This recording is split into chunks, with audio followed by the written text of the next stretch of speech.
బాకు నిధి వైపు విసురుగా దూసుకెళ్ళింది. ఊహించని కేసరి చర్య నిధిని ఆశ్చర్యానికి గురిచేసింది. నిధి అసంకల్పితంగా వెనక్కి జరిగాడు. అతని చూపులను తప్పించుకొని ముందుకు సాగిన కేసరి పాదం నిధి పాదం వెనక భాగంలో ఆని బలంగా ముందుకు లాగింది. నిధి కాలు జారి వెల్లకిలా పడిపోయాడు. కేసరి రెప్పపాటులో నిధి ఎదమీద కూర్చున్నాడు. అతని చేతిలో వాటంగా ఉన్న బంగారు పిడిబాకు నిధి కంఠం వైపు దిగుతోంది. నిధి 2 చేతులతో కేసరి చేతిని పట్టుకుని ఆపాడు. తన కంఠంలో దూరడానికి ప్రయత్నిస్తున్న బాకుని కొంచెం పైకి జరపగలిగాడు నిధి. కేసరి ఎడమ చెయ్యి అతని కుడి చేతికి సహాయంగా వచ్చింది. 4 చేతుల మధ్య బాకు గమ్యం చేరలేక పైకి కిందికి కదులుతోంది. ద్వంద్వ యుద్ధ నీతి, యువరాణి అభ్యర్థన తన చేతుల్ని కట్టిపడవేశాయి. కేసరి మరొక బాకుని దాచుకున్నాడని తను ఊహించలేకపోయాడు. నిధిలో ఆలోచనలు సాగుతున్నాయి. ఆ క్షణంలో అతను ఊహించని సంఘటన జరిగింది. ఎలా కనిపెట్టిందో తెలియదు కానీ విహంగ వీరుడు బ్రహ్మాండమైన వేగంతో దూసుకు వచ్చి కేసరి ముఖాన్ని కాళ్లతో రక్కింది. అతను బిగ్గరగా అరిచాడు. నిధిని ఆశ్చర్యంలో ముంచివేస్తూ గ్రద్ద కేసరి తల మీద కూర్చుని తలను క్రిందికి వాల్చింది. కత్తిలా ఉన్న దాని ముక్కు అతని కంటిలోకి దూరింది. కేసరి భీకరంగా అరుస్తూ ఎడమ చేత్తో తన ముఖాన్ని కాపాడుకునే ప్రయత్నం చేస్తున్నాడు. బాకుని పట్టుకున్న అతని కుడి చెయ్యి నిధి పట్టులో ఉండిపోయింది. కుడి కంటిని శిక్షించిన విహంగ వీరుడు కేసరి ఎడమ కంటిని ముక్కుతో పట్టుకున్నాడు. కేసరి రెండోసారి కెవ్వుమన్నాడు. నా కళ్ళు, నా కళ్ళు! కేసరి భయానకంగా అరుస్తున్నాడు. విహంగ వీరుడు రెక్కలు విప్పుకొని కేసరి తల మీద సర్దుకుంటూ అతని కళ్ళను తొలుస్తూనే ఉంది. కేసరి బంగారు పిడిబాకుని వదిలేశాడు. కళ్ళను తడుముకోవడానికి గింజుకుంటున్న అతని చేతిని వదిలేశాడు నిధి. శత్రు శిక్షను మరిచిపోయిన కేసరి నేత్రరక్షణలో నిమగ్నుడైపోయాడు. విహంగ వీరుడు ఒక్కసారిగా పైకి ఎగిరి క్రిందికి దూసుకుంటూ వచ్చి కేసరి తలను తన్నింది. దాని గోళ్లు చేసిన గాయాల నుండి వెంట్రుకల గుండా రక్తం ధారలు కట్టింది. నిధి కేసరిని విసురుగా పక్కకి తోసేశాడు. కొంచెం దూరం జరిగిన విహంగ వీరుడు మళ్ళీ కేసరి తల మీదికి దూకాడు. కేసరి అరచేతులతో కళ్ళని రుద్దుకొని చేతుల్ని దూరంగా తీశాడు. నిధి పరిశీలనగా చూశాడు. కేసరి కళ్ళున్న చోట 2 నెత్తురు గుంటలున్నాయి. కళ్ళు, నా కళ్ళు కనిపించడం లేదు, కళ్ళు కనిపించడం లేదు! కేసరి దీనంగా బొంగురుగా రోధిస్తున్నాడు. సందేహం లేదు, గ్రద్ద కేసరి గుడ్లు పెకలించేసింది. కేసరి గుడ్డివాడైపోయాడు. నిధి తన కత్తిని బాకుని తీసుకున్నాడు. పొదల వైపు చూశాడు. కేసరి అనుచర యోధులు భయంగా పొదలమాట నుండి తొంగి చూస్తున్నారు. విహంగ వీరుడు నిధి భుజం మీదికి చేరాడు. అందరూ ఇలా రండి! నిధి బిగ్గరగా పిలిచాడు. గాయపడిన ఇద్దరు, పారిపోయిన ఇద్దరు తడబడి అడుగులతో వచ్చారు. దోసిట్లో ముఖం దాచుకుని మూలుగుతున్న కేసరి వైపు ఆందోళనతో చూశారు. ముఖాన్ని కప్పిన వేళ్ల సందుల్లోంచి రక్తం కారుతోంది. మీ నాయకుడు గారి కళ్ళు దెబ్బతిన్నట్టున్నాయి. ఆయన్ను మోసుకెళ్ళండి, రథంలో కూర్చోబెట్టండి, నిధి హెచ్చరించాడు. 2 యోధులు మూలుగుతున్న కేసరిని లేపి నడిపించుకు వెళ్తున్నారు. ఏయ్, మీరిద్దరూ అటువైపు పారిపోయి నలుగురిని తీసుకొని దారికి అడ్డుగా పేర్చిన రాళ్లను తొలగించండి. నిధి ఆజ్ఞాపించాడు. 2 పరిగెత్తారు. భుజం మీద వాలిన విహంగ వీరుడిని చేతి మీదికి రప్పించుకున్నాడు నిధి. దాని ముక్కు రక్తసిక్తంగా ఉంది. రథకలశం మీద నుండి తనను గమనిస్తూ ఉంటుంది. కేసరి తనను పడదోసి మీద కూర్చుని బాకుతో పొడిచే ప్రయత్నం చేయగానే తనకు ప్రాణహాని ఉందనుకొని రక్షించడానికి రంగంలోకి దూకింది. కొక్కెంలా ఉన్న ముక్కుతో కేసరి కళ్ళు పెకలించి వేసింది. తెలిసినా తెలియకపోయినా తన రుణం తీర్చుకుంది. నిధి ప్రేమగా విహంగ వీరుడిని నిమిరాడు. నిధికి యువరాణి గుర్తొస్తోంది. ఆమె కోరికను తను తీర్చాడు. మౌనంగా చేసిన వాగ్దానాన్ని నిలుపుకున్నాడు. కేసరిని సజీవంగా వదిలేశాడు. అయితే తన విహంగ వీరుడు అతన్ని జీవోత్సవంగా మార్చేశాడు. అంధుడిని భర్తగా పొందలేక నవనిధులను తెమ్మని తనను కోరిందామె.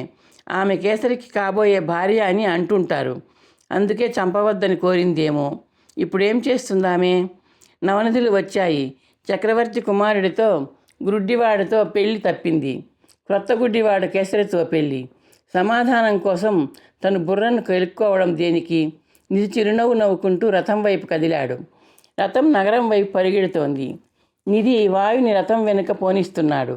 అవని, అనిల, అనల, సలిల, గగన, కేసరితో జరిగిన ద్వంద్వయుద్ధం గురించి ప్రశ్నలు అడుగుతూనే ఉన్నారు. నిధి సమాధానాలతో వాళ్లను తృప్తిపరుస్తున్నాడు.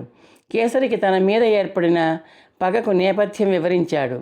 రథం వాలీశ్వరాలయం ఉన్న పర్వతాన్ని సమీపిస్తోంది. ఆలయ శిఖరం మీదున్న స్వర్ణకలశం ఎండలో మెరుస్తోంది.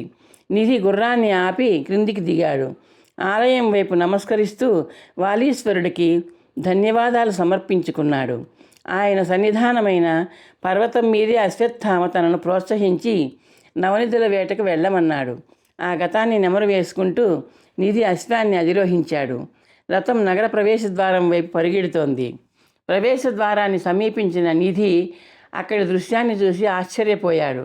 పూర్ణ కుంభాలతో ముత్తైదువులు నిలుచున్నారు. 90. ఒక్కొక్క నిధికి ఒక్కొక్క పూర్ణ కుంభమా? నిధులతో తను వస్తున్నట్టు రాజుగారికి ఎలా తెలిసింది? ఫలపుష్పాలు, తాంబూలాలు ఉన్న బంగారు పళ్ళేలు పట్టుకున్న పరిచారికలతో ముందు నిలుచున్న సుగాత్రి చిరునవ్వు నిధి ప్రశ్నకు సమాధానం చెబుతోంది. దిక్కులు అదిరేలా మంగళవాద్యాలు మ్రోగసాగాయి. పట్టపు టేనుగు, పంచకళ్యాణి గుర్రము, ఇతర రాజలాంఛనాలు రథం ముందు కదులుతున్నాయి. వేద పండితులు శ్రీసూక్తం పఠిస్తున్నారు. నవనిధులకు స్వాగతంలా. రథానికి రెండు వైపులా అశ్వారూఢులైన సాయుధ భటులు రక్షణగా ఉన్నారు. సాయుధుల తోడు రక్షణో లాంఛనమో నిధికి తెలీదు. రాజవీధిలోకి ప్రవేశించే ముందు నిధి రథాన్ని ఆపమన్నాడు. పౌరులు రథాన్ని నడుపుతున్న అందగత్తెను, రథం వెనుక అశ్వం మీదున్న నిధిని, రథంలో ఉన్న 4 యువతులను ఆశ్చర్యంగా చూస్తున్నారు. నిధి తన ఇంటి వైపు చూస్తూ గుర్రం దిగాడు. నవనీత గాలిలా పరిగెత్తుకొస్తోంది. ఆమె ఉత్సాహాన్ని చూపుతున్న పతాకంలా పైట గాలిలో ఎగురుతోంది.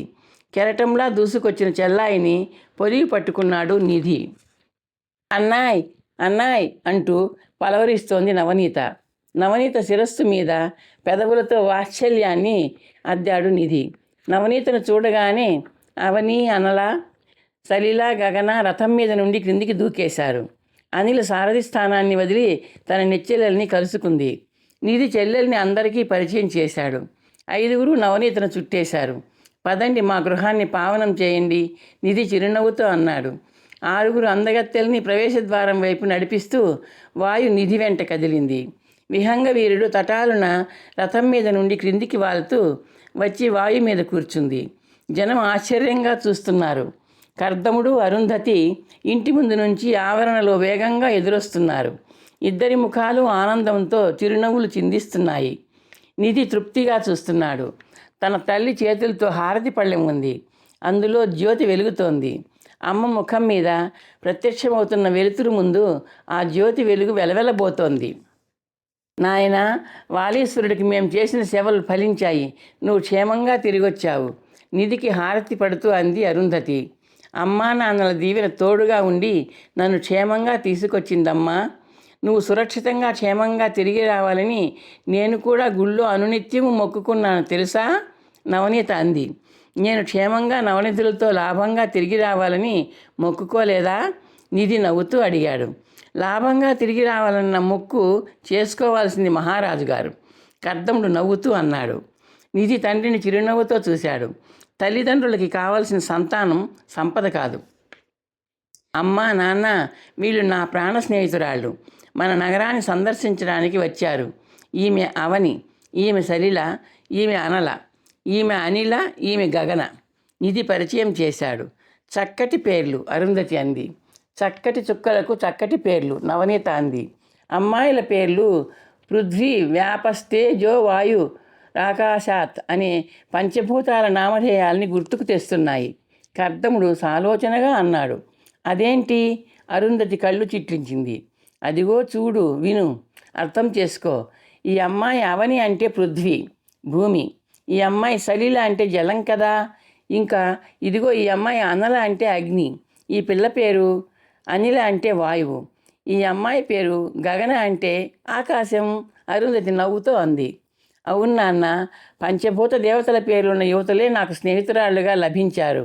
అది ఒక విధంగా అదృష్టం కదా, నిధి అన్నాడు. తన తండ్రి ఘటికుడే. నిధి తనలో నవ్వుకున్నాడు. అవునవును, కర్దముడు అన్నాడు. యాదృచ్ఛికం అంటే అదే. అమ్మా, లోపలకు తీసుకెళ్ళి అన్ని సౌకర్యాలు చూడు. నేను నవనిధుల్ని మహారాజు గారికి అప్పచెప్పి తిరిగి వస్తాను, నిధి అన్నాడు. ఈ కథ మీకు నచ్చితే లైక్ చేసి, షేర్ చేసి, సబ్స్క్రైబ్ చేస్తారని ఆశిస్తున్నాను.